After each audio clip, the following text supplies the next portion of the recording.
personas serían víctimas.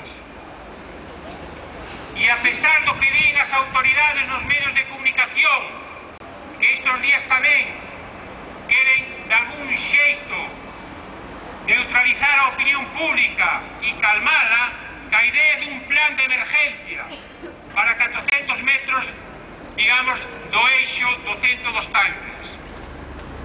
Unha nova mentira. Un accidente na planta de gas ou nun barco, unha explosión. Miles de personas serían víctimas, non habría posibilidad ninguna de ningún plan de emergencia.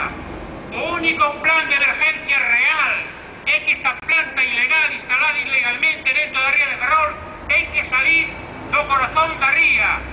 E os gaseiros non poden entrar cargados dentro da ría, porque así o establece a lei. E así o certifica a terceira sentencia do Tribunal Superior de Justicia de Galicia, que declara e anula a modificación puntual que sirveu de base para a instalación.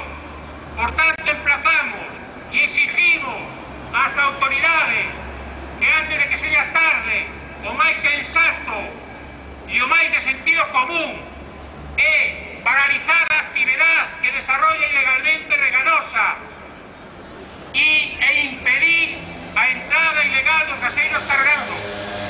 Por tanto, este Comité Cidadán de Emergencia alerta a población e vos chama a seguir movilizándoos e a seguir denunciando esta situación. E nós vamos a continuar así, como dende fai 8 anos vimos facendo, hasta conseguir e acabar que esta amenaza, esta bomba no centro da ría de Ferrol desaparezca e a ciudadanía poida vivir en paz. Moitas gracias pola vosa concurrencia e hasta a próxima vez.